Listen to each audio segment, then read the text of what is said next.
Kanpur police द्वारा बनाई गई एसआईटी की रिपोर्ट के आधार पर शासन ने डीएसपी ऋषिकांत शुक्ला को निलंबित किया और साथ ही साथ विजिलेंस जांच के आदेश दे दिए। इस पर हमारे साथ बात करने के लिए मौजूद हैं इस पूरे मामले में पीड़ित, जिनकी शिकायत के बाद इस एसआईटी का गठन हुआ और ये पूरी कार्रवाई हुई। मनोहर शुक्ला हमारे साथ बात करने के लिए मौजूद है। कैसे इस पूरे प्रकरण की शुरुआत हुई और आपने क्या शिकायत जो है वो पुलिस को मिलकर करी?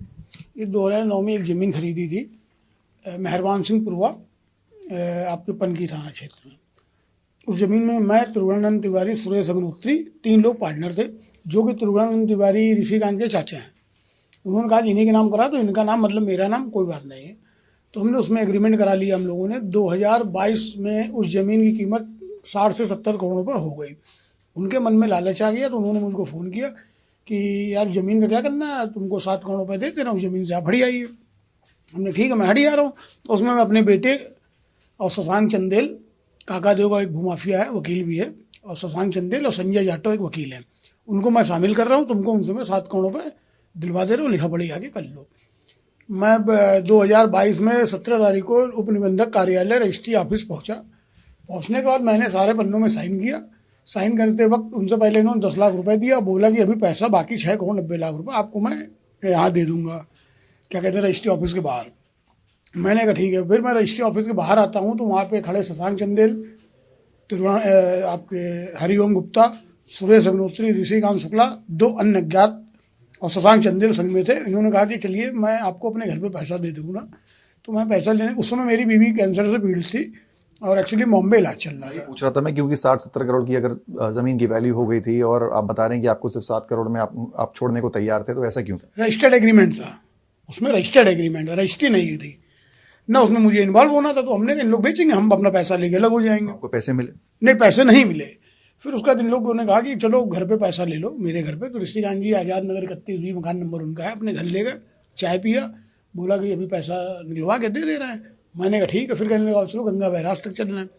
तो इनके संग में गंगा बैराज तक चला गया। गंगा बैराज पुलिस चौकी के आगे ले जाने के बाद शशांक चंदेल ने रिवॉल्वर निकाला, बोला कि अब कोई पैसा नहीं देंगे, इनकाउंटर करा देंगे। ऋषिकांत ने भी अपनी पिस्टल निकाली।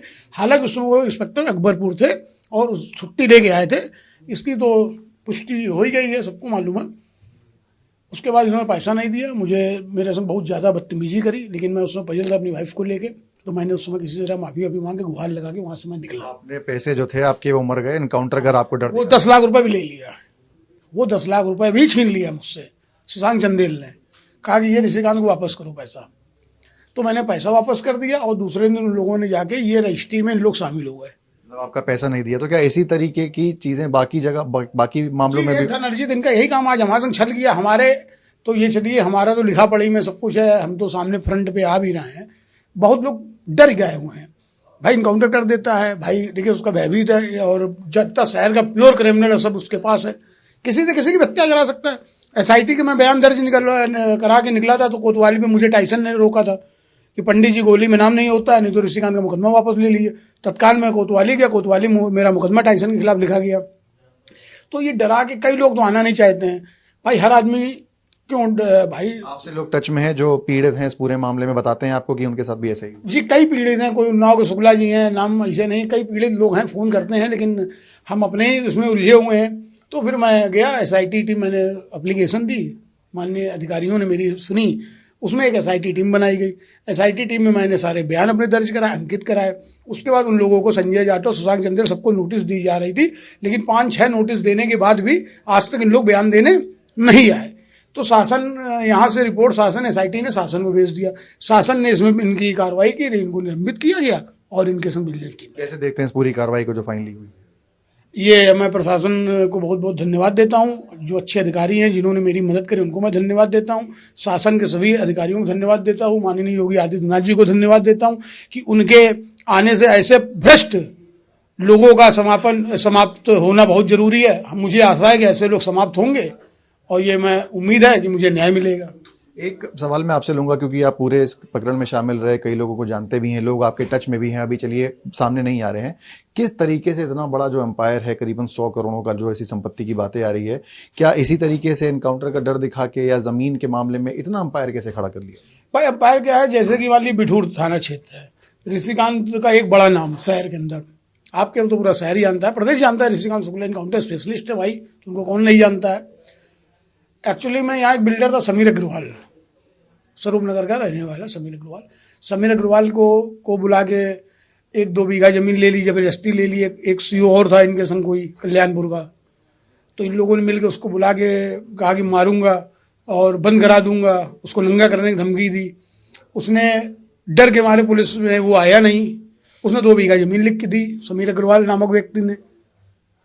कई है, खेमका ग्रुप है, कई लोग हैं जो आपके जितने मसाले वाले हैं, जितने ग्रुप हैं, मसालों के ग्रुप हैं, ये सब सिंडिकेट है।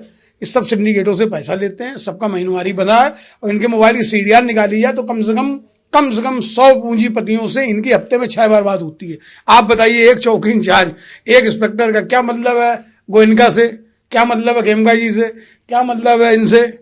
डर दिखाते,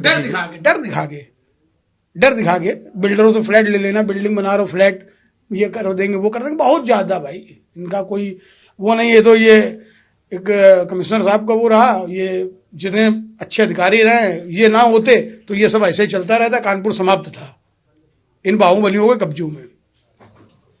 तो ये थे शिकायतकर्ता इस पूरे मामले में, जिनका कहना है कि कई ऐसे लोग हैं जो अभी भी फिलहाल सामने आने से डर रहे हैं, और किस तरीके से इनकाउंटर का डर दिखा के पूरी जो संपत्ति अर्जित करने का पूरा काम किया गया, नेक्सस चलाया गया, आखिरकार उस पर शिकायत के बाद कार्रवाई की गई, जिसके बाद जो शिकायत करता है संतुष्ट नजर आ रहे हैं, धन्यवाद करें प्रशासन का। लेकिन एक बड़ा सवाल है कि किस तरीके से सालों से जो पूरा सिंडिकेट चल रहा था और किसी की नजर नहीं गई।